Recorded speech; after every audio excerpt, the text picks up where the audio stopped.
그림 기억나시나요? 소를 탄 한 노인이 피리를 불면서 거니는 모습. 기억나시나요? 우리가 어렸을 때 이제 본 그림인데 정승 맹사성을 표현한 그림입니다. 이 맹사성, 정승.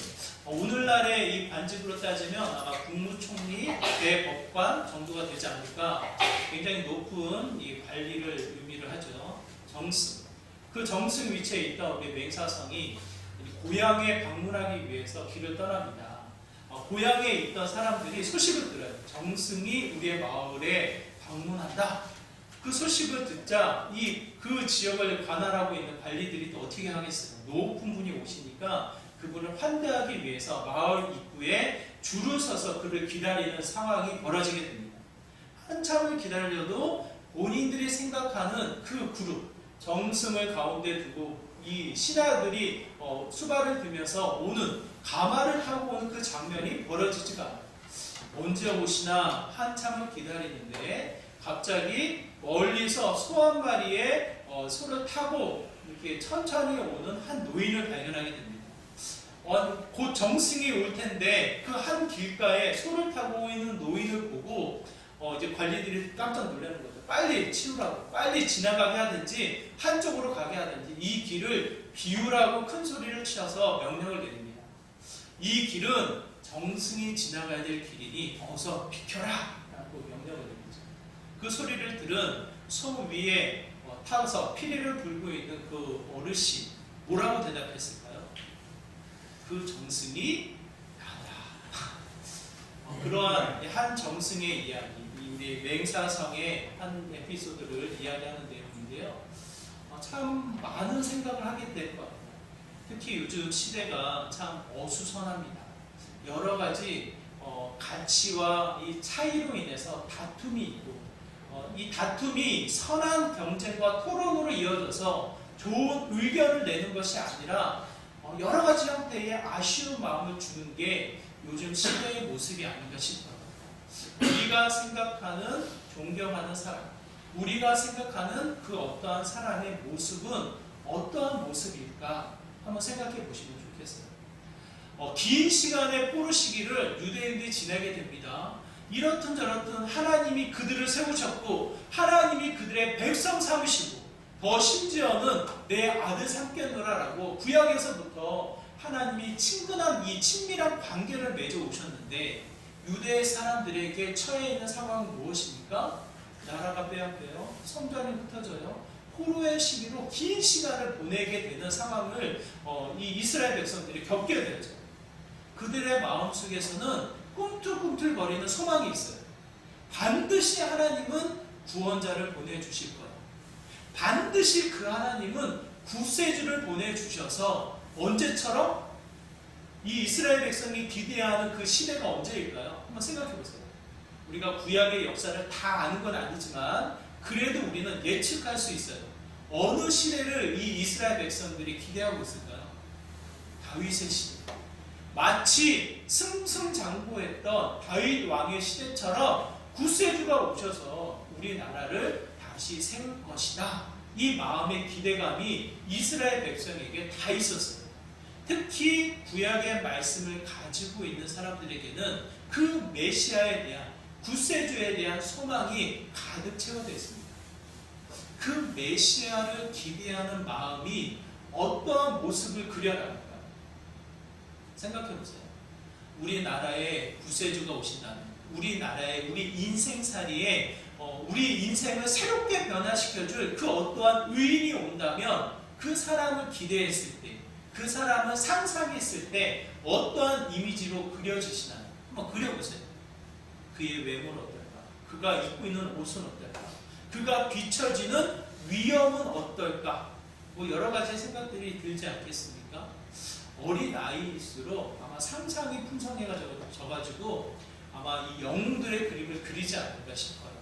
어벤져스가 그래서 나온 영화이고 우리가 어렸을 때, 제가 어렸을 때에는 배트맨, 슈퍼맨이 그렇게 큰 영웅이었어요. 마치 어느 순간에 딱 나타나서 나를 구원해 줄 것 같아요. 나의 문제를 다 해결해 줄 것만 같은 그 기대감이 어린아이의 순수한 마음속에 상상력으로 머물러 있어요. 여러분의 인생살이에 구세주가 오신다면, 여러분의 삶 가운데 여러분의 모든 문제를 해결하고 여러분의 삶을 변화시킬 어떠한 이 의인이 나타난다면 어떠한 모습이겠어요? 한번 생각해 보세요. 이 이스라엘 백성들은요, 너무 자연스럽게 다윗 왕을 생각해요. 다윗 왕을 가리켜서 백성들이, 그 당시에 백성들이 뭐라고 찬양을 합니까? 사울이 죽인 자는 천천히요, 다윗이 죽인 자는 몇이다? 만만이다. 다윗을 찬양하면서요, 다윗의 승승장구, 승리, 모든 전쟁에서 하나님의 영광을 드러내는 승리의 여정들을 찬양하게 됩니다. 다윗을 생각할 때 그 모습이 그려져요. 더 나아가서 그 다윗의 명성을 누가 따라갑니까? 솔로몬. 다윗보다 더 넓은 땅을 다스리게 되었죠. 다윗은 이스라엘 백성들에게 유명했다면 솔로몬은 어디까지 유명해요? 이웃 나라 사람들에게까지 유명해요. 아니, 이스라엘의 왕이 그렇게 똑똑하다면, 이스라엘 왕이 그렇게 지혜롭다면 그 사람을 좀 내가 만나봐야겠다. 먼 길을 마다하지 않고 솔로몬을 찾아서 보려고 하는 그 명성이 이스라엘을 떠나서 세상을 뻗쳐나가게 됩니다. 이스라엘 백성은 구세주를 생각합니다. 이스라엘 백성은 자신의 포로 생활, 자신의 문제, 자신의 이 여러 가지 관계를 해결해 주실 구세주를 생각할 때 자연스럽게 다윗 왕, 자연스럽게 솔로몬 왕을 그리게 되어져요. 그렇지 않습니까? 여러분도 마찬가지예요. 여러분이 존경하는 사람, 여러분에게 영향을 줬던 사람, 그 한 사람을 기대하면서 어쩌면 내 삶 가운데 또 한 번 찾아오는 의인이 있다면, 또 한 번 나에게 영향을 줄 수 있는 사람이 있다면 이런 모습 아닐까? 나름대로의 경험을 가지고, 나름대로의 생각을 가지고 그려놓은 영웅이 있어요. 영웅상이 있어요. 영웅상. 그 사람의 모습은 어떠할까? 차은우처럼 멋진 모습일까? 김종국처럼 힘센 모습일까? 여러 가지 형태의 똑똑하고 지혜를 담아내서 그냥 물어보기만 하면 척척 문제를 해결해주는 모습일까? 여러 형태의 내용을 가지고 우리가 상상을 해낼 수가 있습니다. 오늘 본문에 희한하게도 한 왕을 우리에게 보여주고 있어요. 그 1절과 2절의 왕의 모습인데요. 1절에 보니까 그의 이름이 나옵니다. 가이사 아구스토라라는 왕이에요. 이 로마에 가면 그의 동상이 세워져 있어요. 그의 동상. 어떤 모습으로 보이셔요? 이 사람은 로마의 역사를 아셔야 되는데 굉장히 긴 역사를 로마가 가지고 있습니다. 고대 로마와 로마 제국과 동로마와 서로마가 나누어지는 세 그룹의 이 로마의 역사를 기억하시면 돼요. 이 오늘 본문에 나와 있는 가이사 아구스토는 로마 제국을 처음 세워나간, 영향력을 세워나간 한 왕이에요. 첫 번째 왕이에요. 첫 번째. 그의 모습이 어떻게 비춰지시나요? 물론 후손들이 그 왕의 모습을 기리면서 동상을 만들었기 때문에 멋지게 만들었을 텐데 어떠한 모습으로 비춰지세요? 한번 보세요. 굉장히 잘생겼죠? 그렇지 않아요? 그가 입고 있는 옷은 무슨 옷으로 비춰지시나요? 어떤 옷이에요? 갑옷 같은 느낌이 좀 있으신가요? 그렇죠? 그냥 이 공회에서 의논하는 어떤 학자의 모습보다는 싸움을 하는 자의 모습으로 비춰지죠.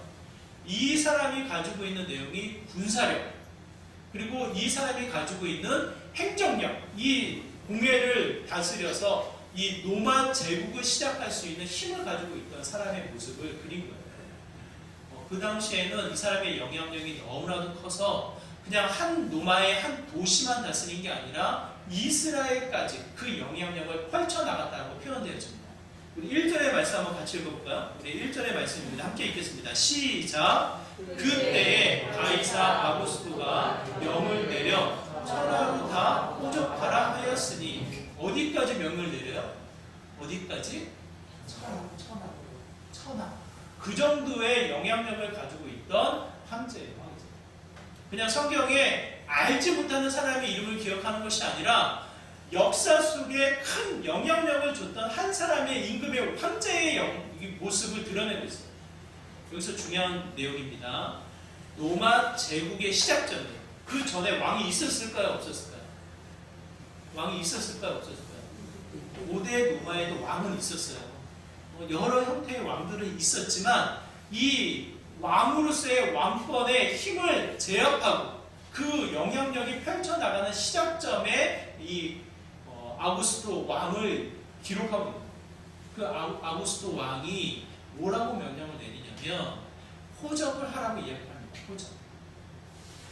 이 혼란기에 이 모든 왕을 제압해서 본인이 스스로 왕이 되어진 형태가 되어지고 그 왕이 되어진과 동시에 시간이 지나면서 호적을 하도록 명령을 내려요. 왜 호적을 하라고 그랬을까? 호적은 행정력을 이야기해요. 행정력. 이 본인들의 이 황제가 다스리는 땅에 백성이 몇 명인지를 파악하고 더 나아가서는 무엇을 나타냅니까? 사람의 수가 나타나면 뭐가 나와요? 경제력이 나와요. 경제력. 세금 문제가 거기서 나와요. 세금 문제. 본인은 이미 이 땅을 정복한 사람이기 때문에 군사력을 갖춰놨어요. 왕의 여러 가지 형태의 이 분란, 내란을 정리하고 힘을 모은 사람이에요. 군사력을 갖춰놨어요. 그런데 이 호적을 정리하면서 그가 이 행정력으로 나타내는 것은 인구 조사와 함께 무엇을 나타내냐면 경제력을 나타냅니다. 군사력이 있습니다. 재정적인 힘이 있습니다. 이런 얘기 들으셨죠? 모든 길은 어디로 통한다? 로마로 통한다. 고린도 교회 지역을 방문했는데 빌립보 교회도 마찬가지예요. 빌립보 지역을 방문을 했는데 다 쓰러져 있어요. 건물들이 오랜 시간의 흔적으로 다 쓰러져서 이제 돌 덩어리들만 보여요. 그게 유적지예요. 근데 하나 눈에 띄는 게 뭐냐면 길이에요. 길이 보드블럭 같이 우리나라 보드블럭 같이 울퉁불퉁하는 게 아니고요. 그냥 깨지고 뭐 조각이 나 있고 그런 게 아니고요. 돌들로 길이 닦아져 있어요. 고대에 깔았던 이 오랜 시간에 깔려있던 그 길이 깔끔하게 깔려져 있어요. 지금도. 그래서 모든 돌의 건물들은 흔적이 없어서 쓰러져 있는데 길만큼은 쫙 펼쳐져 있어요. 그래서 거기서 설명해 주시는 분이 이게 노마 길이라고. 이 길이 연결되어져서 로마까지 가는 거라고 이야기해요. 그 길을 어떻게 까냐고. 무슨 돈으로 까요? 그렇지 않아요? 노예를 사서 물론 인력을 시키지만 그 사회를, 그 조직을 이끌어 나가기 위해서는 경제적인 부분이 필요한데 이것까지 행정력을 통해서 충분히 감당할 수 있는 황제의 모습, 오늘 본문에 나타나 있는 가이사 아우구스토의 이 모습인 것을 이야기합니다. 원래 이 왕의 이름은 옥타비아누스였어요. 옥타비아누스. 근데 그 이름이 바뀌어요. 오늘 본문의 이름과도 같이 아우구스. 원래 이 원어적인 표현의 이름의 뜻은 아우구스투스예요. 아우구스투스. 이 이름을 본인이 지은 게 아니라 공회에 있는 원로들이 그 이름을 지어줬어요. 그 원로들이 그 이름을 지어주면서 그 이름의 뜻이 이렇습니다. 존엄자라는 뜻이에요. 존엄자. 이 시대에 존엄한, 위엄이 있고 가치가 있는 자, 그를 가리켜서 오늘 황제를 표현하고 있습니다. 한번 생각해보세요. 여러분의 삶 가운데 내가 만나고 싶은 구세주, 여러분의 인생 가운데 정말 해결해 줄 수 있을 것만 같은 그 어떠한 어떤 모습에 더 가깝나요? 어떤 모습에 가까워요? 아마 동상을 아까 제가 보여드렸는데 아마도 우리의 마음속에는 그와 같은 사람을 기대하지 않을까 싶어요. 자, 예수님의 이 그림입니다. 예수님의 얼굴입니다. 라고 그려진 모습 보신 적 있으신가요? 보신 적, 제가 준비는 안 했어요. 예수님의 얼굴이라고 해서 그려놓은 이 유대인의 얼굴 그려놓은 그림 보신 적 있으세요? 한 번도 보신 적 없어요? 개혁주의에서는 별로 안 좋아해요. 그래서 아마 보신 적이 없으신 겁니다. 저도 준비 안 했어요. 굳이 보여드리고 싶지 않아가지고. 그 얼굴을 보면요, 잘생겼어요. 코도 오똑하고 머리도 그냥 장발로 그려져가지고요, 잘생긴 이미지로 그려놨어요. 정말 예수님이 이렇게 생기셨을까? 이런 질문이 들어요.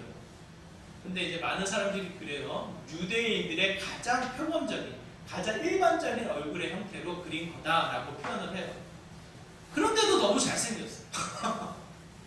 무슨 마음일까?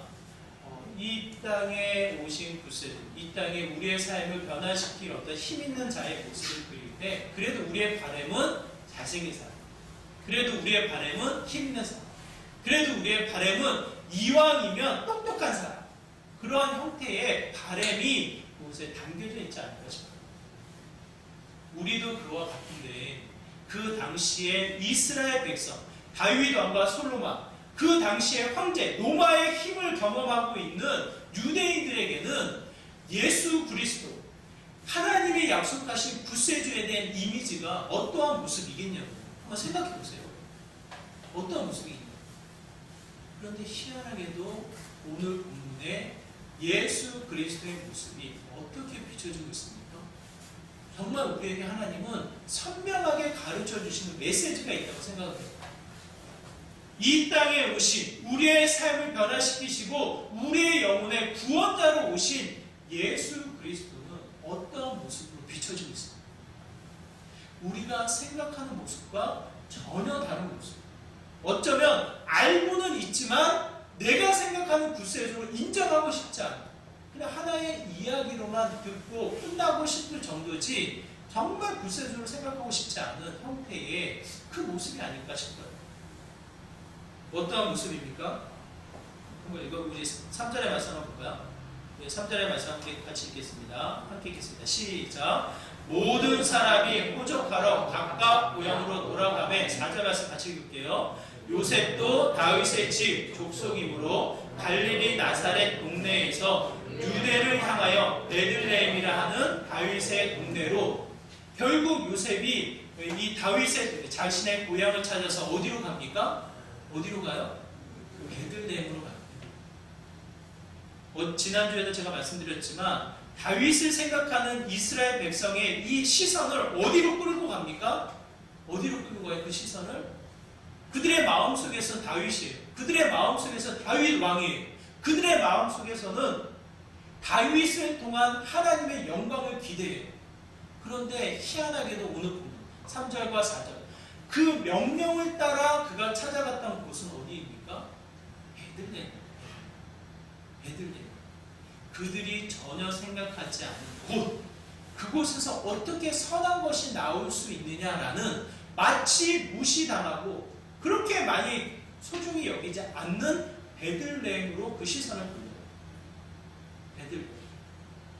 우리는 호적 이제 출생 신고를 하려면 구청을 가죠. 거기 가서 이제 출생했습니다라고 신고하면 끝나는데 이때는 자신의 고향으로 가서 자신의 이 호적을 다시 재확인하는 일을 시킨 거예요. 2년, 7년마다 한 번씩 했기 때문에 이게 한 번 이루어진 게 아니라 반복되어진 일이었어요. 그런데 황제가 다시 등극하면서 이 부분을 강조해서 호적을 다시 해라! 그렇게 명령을 내린 형태로 우리가 부분을 이해하고 있습니다. 잘 이해가 안 돼요. 굳이 이 고향까지 가서 해야 되나? 제가 러시아를 갔는데요. 러시아의 이제 비전투입을 제가 갔는데 희한해. 거기 사회주의 국가예요. 어느 마을에 들어가면 우리가 이 마을에 들어와서 어디서 자야 하는지를 등록을 해야 돼요. 일이 생겨가지고 숙소를 옮길 수도 있잖아요. 뭐 난방이 안 된다든지 마음에 안 들어서 이제 숙소를 옮길 수도 있잖아요. 숙소를 옮길 수가 없어요. 등록이 되어진 곳에서만 이 여행자가 머물러요. 만약 정 옮기고 싶으면 그 다음날 공기관이 열었을 때 그 이 숙소로 옮기는 것을 확인하고 옮길 수가 있어요. 그만큼 이동하는 것, 거주하는 것을 정확히 파악하는 게 사회주의예요. 이 당시가 사회주의라고 얘기하는 건 아니지만 황제의 이 권력, 자신의 힘을 다시 한번 확인하고 그 힘을 통해서 뭔가를 얻고자 하는 형태를 취했을 때에 이들의 동선, 이들의 이 인구조사, 이들의 형태를 정확히 파악해서 걷어들이고자 하는 이 경제력의 수단, 행정력이 동원되어지는 것을 보게 되죠. 오늘 본문의 가이사 아구스토 왕은 황제는 그 목적으로 했는지 모르지만 하나님은 이 일을 연결을 시켜서 베들레헴으로 연결을 시켜서 펼쳐주고 있어요. 베들레헴. 여러분이 이 베들레헴의 이 지역을 먼저 기억을 하셔야 되고, 두 번째 우리 5절의 말씀도 한번 같이 읽었으면 좋겠습니다. 함께 읽겠습니다. 시작. 그 약혼한 마리아와 함께 호적하러 올라가니 마리아가 이미 잉태하였다. 이미 잉태되어진 마리아를 지칭해서 뭐라고 표현하고 있습니까? 5절의 앞부분에 그 약혼한 마리아. 수식. 설명하고 있는 내용이에요. 이미 이제 요셉이 천사를 통해서 마리아를 맞이하게 되었고 함께 움직이고 있는 환경이에요. 그냥 부부로 여길 수도 있고 결혼을 했다라고 여길 수가 있는데 굳이 마리아를 설명하면서 아기 예수 탄생의 시작점에 강조하고 있는 것은 뭡니까? 아직 결혼 생활이 시작되지 않아요. 마리아는 처녀의 신분으로 그 아기를 낳게 되어졌다라는 형태를 이야기해요. 마리아의 신분을 강조하고 있습니다. 한번 생각해 보세요. 결혼하기 전에 아기를 갖고 그 아기가 태어났어요. 그 본인도 스트레스를 받지만 아기가 스트레스 받는 거 생각해 보신 적 있으세요? 제가 어떤 부부의 이 이야기를 들었는데 결혼 전에 아기를 갖게 되었고 아기를 숨겨야 되는 상황이 된 거예요. 그러다 보니까 이 부풀어 오른 배를 또 강제적으로 드러나지 않도록 뭔가를 압박해야 되는 상황이 되고 마음 편하게 이 악이 생기는 것을 기뻐하지 못했다는 거예요. 그러다 보니까 자기도 모르게 시간이 지나고 깨닫게 되어지는 것은 그 아이의 날카로움, 그 아이의 이 예민한 부분을 보았을 때 자신이 충분히 사랑하지 못하고 긴장했던 것이 그대로 아기에게 가지 않았을까라는 생각을 하게 되죠. 굉장히 스트레스고 많은 사람들의 시선에 따가운 것을 경험하는 이 상황을 우리가 예측할 수 있습니다. 그렇지 않아요?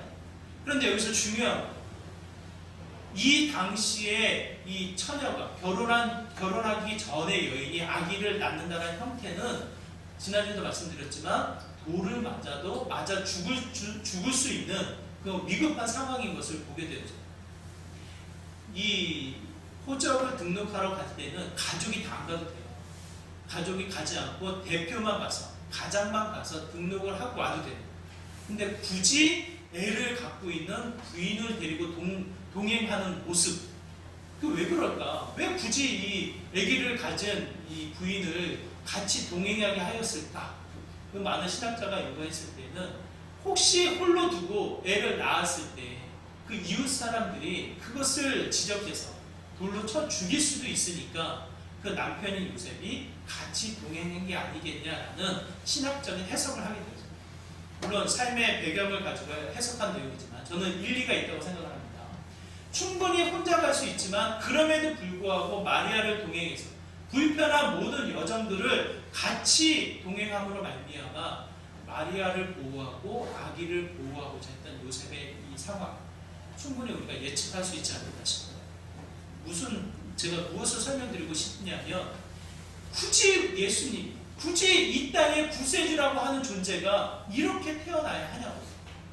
사람들의 시선, 따가운 사람들의 시선, 혹여나 돌에 맞아 죽을 수도 있는 이 위협 속에 이 땅의 구세주가 태어나야 하냐고. 굳이 하나님은 주목하지 않은 베들레헴을 주목하게 하시고 정말 사람들에게 우애의 요소만 있잖아요.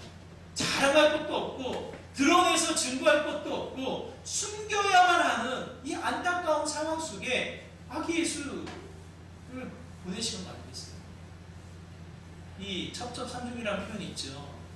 그렇게 해서 어려운 여행길을 찾아왔는데 이 숙소, 잠시 머무를 공간을 얻을 수 없는 상황이 펼쳐져요. 아까도 말씀드렸지만 전 지역에 호적 등록을 다시 재확인하도록 명령을 내렸기 때문에 요셉의 가족만 온 게 아니었어요. 각지에 흩어져 있는 자들이 고향 땅으로 찾아오게 돼요. 뒤늦게 그 숙소를 얻고자 문을 두드려서 방 좀 달라고. 지금 내 아내가 애를 낳게 생겼다. 방 좀 달라고. 가는 곳곳마다 방이 없다고 해요. 길바닥에서 애를 낳게 생겼어요. 어떻게 해야 되나?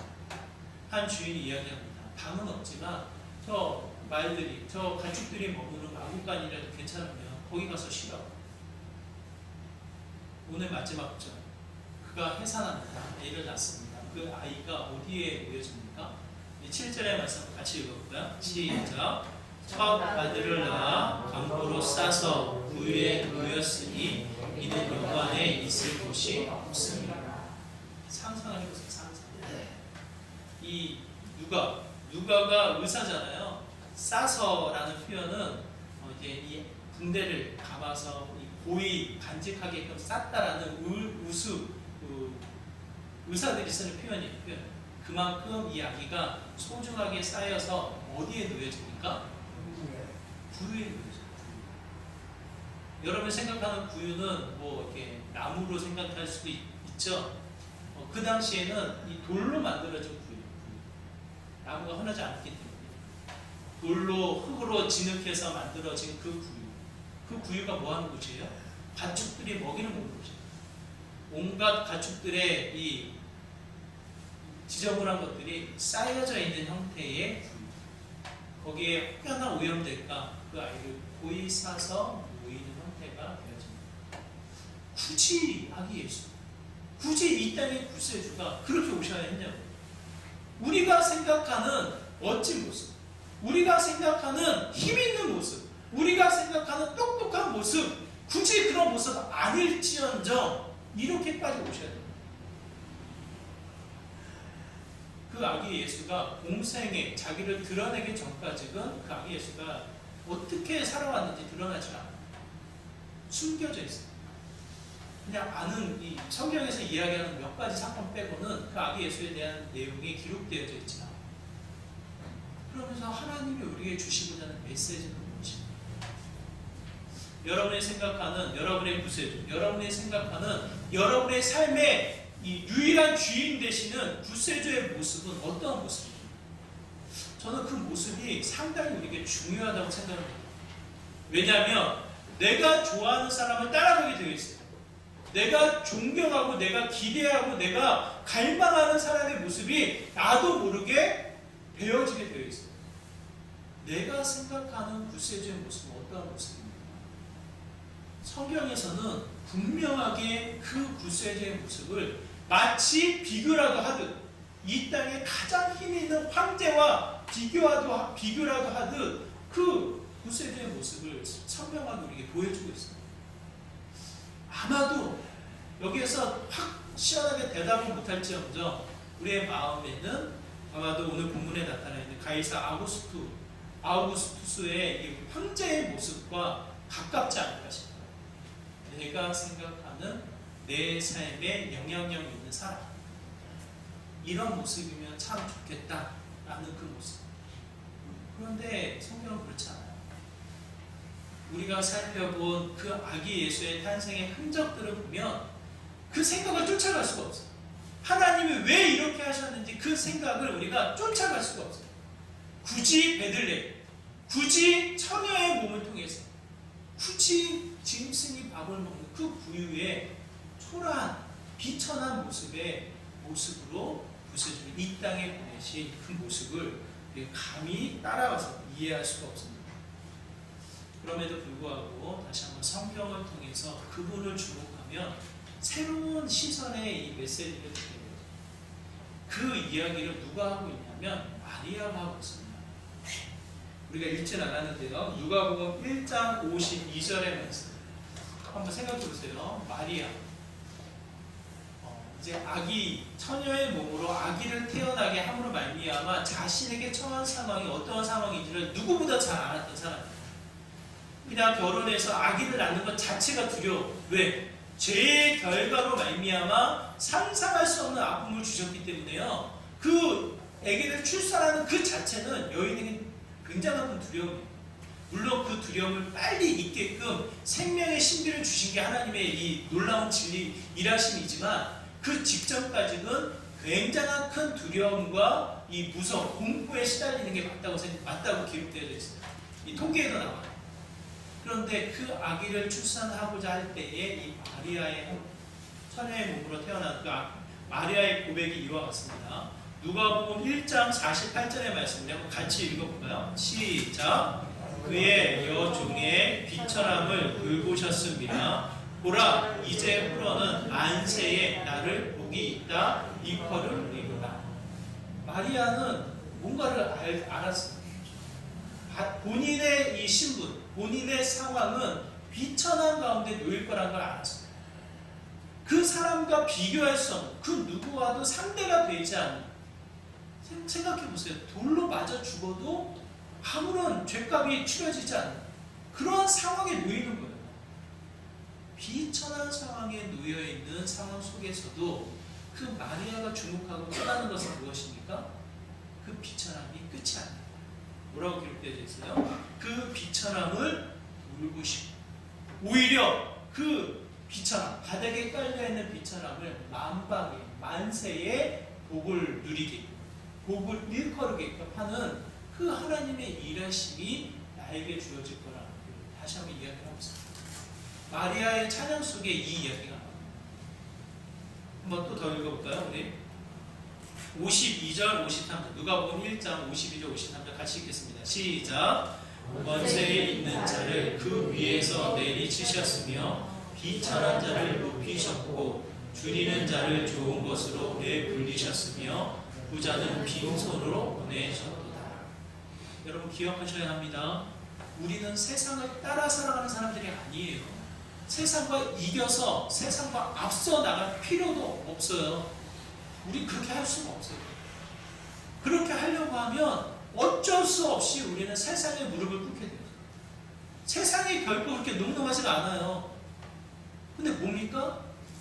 방식이 다르고 세상이 가는 방식이 다르고 우리가 취하는 방식이 다르고 우리가 찾아가야 될 그 곳, 그 장소가 다르고 하나님의 역사는 반대로 이루어져요. 무엇입니까? 하나님 희한해요. 하나님의 일하심은 비천한 자리를 찾아가는 자, 비천한 곳에서 하나님을 바라보는 그 자를 사용하셔서 하나님의 크심, 하나님의 전능하심을 드러내십니다. 이 아기 예수 탄생만 비참합니까? 아기 예수가 자라고 그 아기 예수가 하나님 부름받아 죽음을 맞이하는 그 순간 얼마나 비참하냐, 얼마나 비천한 모습이냐. 제가 예수님을 믿지만 그 십자가 사건만큼은 저에게 오지 않게 해주세요. 이게 여러분과 저의 마음 아니겠어요?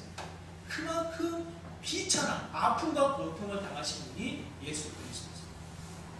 근데 만약 그 십자가의 죽음이 없었다면, 비참한 그 처절한 처형의 장소가 예수님에게 없었다면 어땠을까? 생각해보세요. 부활의 영광의 간격이 그만큼 줄어들어요. 영원한 생명의 가치에 우리를 위해서 일하신 예수 그리스도의 깊은 사랑의 그 가치가 그만큼 사라져버려요. 그 비참한 자리로 예수 그리스도가 내려가셔서 그 죽음을 감당하시고 그 고통을 이루어 나가셨을 때 부활의 영광이 우리에게 크게 나타나는 것을 보게 되죠. 예수님만 그렇다. 우리의 삶의 구세주가 그렇게 하기 때문에 우리는 그렇게 하지 않아도 된다. 그게 아닙니다. 우리는 어떤 삶을 살아야 합니까? 세상을 따라가는 삶을 살아야 됩니까? 예수님을 따라가는 삶을 살아야 됩니까? 기억하세요. 바울이 세상과 다르게 행동하죠. 예수님을 따라 살아갈 때 그의 생애는 어떠한 삶의 모습이에요? 여러 소동에 쫓겨 살아가는 모습이에요. 여러 소동에 자신을 미워하는 사람들을 만나고 그 사람을 피해 다녔던 사람이에요. 그 속이 어땠을까? 바울은 굉장히 열정적인 사람이에요. 힘도 있었고 똑똑했고 나름대로는 싸우려고 이 혈기를 부릴 수 있는 사람이 아닐까 싶어요. 그런데 그렇게 안 해요. 로마에 이제 성지순례를 가는데 터키, 그리스, 로마를 방문하는 일정이었어요. 그리스 지나고 터키, 로마로 가자마자 방문하는 곳이 바울의 이 목이 베어진 곳, 바울이 순교한 장소로 데려가요. 거기에 점이 찍혀 있어, 세 군데. 이게 뭐냐면 바울이 이 참수형을 당한 거예요. 목이 잘리는 처형을 당한 거예요. 그래서 목이 떼굴떼굴 굴러간 형태의 점을 찍어놨어요. 그 처절한 비참한 이 죽음을 맞이하는 형태가 바울이에요. 베드로는 더 비참하고 바울은 그나마 로마 시민권자이기 때문에 고통이 없게 죽게끔 하느냐고 그렇게 된 거고, 바울은 베드로는 유대인이기 때문에 더 처절한 고통과 아픔을 느끼면서 죽게끔 만든 이 비참한 죽음을 맞이하는 게 베드로예요. 여러분이 성경을 가지고 있죠. 이 성경을 가지고 있는 이 은혜 가운데 역사를 추적해 가면 수많은 선교사들의 죽음이 곳에 담겨져 있어요. 우리 정기인 선교사님 제가 말씀드렸어요. 세 자녀가 죽었어요. 세 자녀. 그의 비석에 가면 돌덩어리 3개가 놓여져 있어요. 그 어린 아이의 죽음을 기념하기 위한 세 자녀. 세 돌덩어리. 13살 되는 아들이 그 아버지의 기억에서 메모로 남겼어요. 그 메모로 남긴 거를 책으로 만들어가지고 그 책에 나왔는데요. 그 13살의 아들이, 에드워드라는 아들이 이 정키인 선교사 아빠의 모습을 보고 쓴 메모에 이렇게 기록되어 있어요. 자신의 막내 동생이 죽고 나서, 프란시스가 죽고 나서 이 시간에 예배를 드리는데 예배를 드려줄 사람이 없어서 그 막내 동생의 아버지, 정키인 선교사, 그 아버지가 예배를 집례를 해요. 찬양하고 말씀을 나누는데 그 13살의 아들이 그 아버지를 기억하면서 쓴 내용. 아버지는 이렇게 찬양을 했다. 평화, 완전한 평화, 주 예수 넓은 품, 오직 그분만을 생각하면서 찬양을 했다라는 메모를 남깁니다. 또 이 아버지가 이런 얘기를 했나 봐요. 그런 내용을 써요. 아버지가 찬송가를 선창하면서 말씀하셨다. 나는 갈 길을 모르니 주여 인도하소서. 아버지의 테너의 음성 소리가 아직도 기억이 난다. 정키 선교사의 그 아들이 이 이야기를 기억해서 기록한 내용이에요. 지금 우리 듣기에는 너무 감동스럽죠. 그 믿음의 신앙의 내용이 얼마나 깊었는지를 보게 되었죠. 하지만 그 삶을 내가 들어가서 그 삶을 내가 경험해 본다면, 생각해 본다면 너무 아파. 너무 처져요. 그 아픔의 순간을 어떻게 이겨나갈 수 있을까? 그런데 다시 한번 생각해 보면요. 그 자리로 인해서 오늘 우리에게 성경이 주어졌어요. 그 성경의 영향력이 전주에서 사역하신 선교사님인데 전주 전 지역에 퍼져서 하나님의 교회가 세워지는 형태를 보게 되었어요. 하나님의 일하심은 세상과 다른 것을 우리에게 분명하게 말씀하고 계십니다. 다시 한번 그분의 일하심을 주목해서 우리의 삶을 돌아보는 믿음의 시작점이 되어야 하지 않을까 싶습니다. 우리 고린도전서의 말씀인데요. 우리 한번 같이 읽어볼까요? 고린도전서 4장 10절에서 13절 함께 읽겠습니다. 시작! 우리는 그리스도 때문에 어리석으나 너희는 그리스도 안에서 지혜롭고 우리는 약하나 너희는 강하고 너희는 존귀하나 우리는 비천하여. 우리 13절 읽겠습니다. 비방을 받은 즉 엄명하니 우리가 지금까지 세상의 더러운 것과 만물의 찌꺼기 같이 되었도다. 여러분 이 말씀을 기억하시길 바랍니다. 기억하시길 바랍니다. 굉장히 반전이 있는 말씀이에요. 다시 한번 읽어드릴게요. 10절 우리는 그리스도 때문에 어리석으나 너희는 그리스도 안에서 지혜롭고 우리는 약하나 너희는 강하다. 너희는 존귀하나 뭐라고요? 우리는 비천하다. 굉장히 아이러니한 표현입니다. 반전입니다. 하지만 예수님 때문에 예수님을 믿고 예수님을 따라 살아가는 우리들의 형태는 이 세상을 바라봤을 때 반전을 일으키는 믿음의 삶인 것을 저는 보게 되었습니다. 정키인 선교사님은 죽으셨어요. 빠른 시간, 오래 살부터 못하셨어요. 그럼에도 불구하고 성경은 남아있어요. 그의 메시지, 그의 신앙은 아직도 우리에게 울림이 되어져서 다시 한번 우리의 자리가 어딘지를 찾아 나서는 은혜를 우리에게 주고 있습니다. 여러분이 생각하는 구세주, 여러분이 생각하는 의인은 어떤 모습이세요? 기억하세요. 분명히 성경은 이야기합니다. 베들레헴에서 오셨고 처녀에게 나셨고 구유에 누이셔서 이 땅에 오신 아기 예수 그리스도입니다. 그의 비참함, 그의 처절함을 먼저 알게 하시고 영원한 영광을 우리에게 가르쳐 주십니다. 우리의 인생살이 세상의 화려함으로, 세상에 보여지는 멋지고 예쁜 모습으로 그게 아니고요. 때로는 비참하고 아프고 상할 수 있지만 결국 그게 끝이 아니라는 거. 그리스도를 위한다면, 그리스도를 믿는다면 그 처절한 자리가, 그 비참한 자리가 반드시 무엇으로 채워집니까? 하나님의 영광으로 채워지게 되는 것입니다. 저는 우리 교회가, 우리 기쁨의 교회가 여러분의 삶이 정말 비참해요. 2020년도 얼마나 우리가 처절합니까? 얼마나 우리의 마음이 아파요. 그럼에도 불구하고 그 자리가 하나님의 역사가 펼쳐지는 자리가 될 수 있다고 저는 확신합니다. 여러분의 인생살이를 기억하세요. 예수님이 어떤 모습으로 찾아오시는지, 그리고 여러분부터 그 자리를 찾아가세요. 그 자리에 여러분이 만약 세움을 얻는다면 하나님의 강함이, 하나님의 지혜로움이, 하나님의 부유함이 가득 채워지는 은혜가 있을 것을 확신합니다.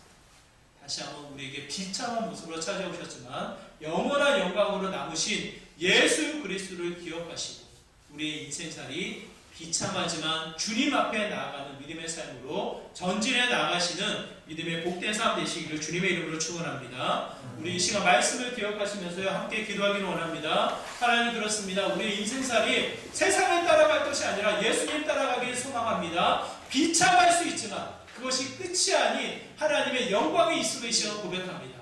아기 예수 탄생을 기억하고 내 삶이 결코 비참함이 끝이 아니라는 것을 깨닫게 하여 주시고 주님 붙잡고 주님 안에 달려나가는 믿음의 삶이 되게 해달라고 다시 한번 나의 인생, 나의 허락되어지는 삶의 여정들을 두고 이 시간 간절한 마음으로 하나님 앞에 기도하며 나오도록 하겠습니다. 기도합니다. 하나님, 그렇습니다. 우리의 삶은 세상을 따라가는 삶이 아닙니다. 세상이 화려하고 세상 우리를 유혹한들 그것이 끝이 아닌 것을 너무나도 잘 알고 있습니다. 하나님의 말씀 안에 다시 한번 주님을 따라가는 삶이 되길 소망합니다.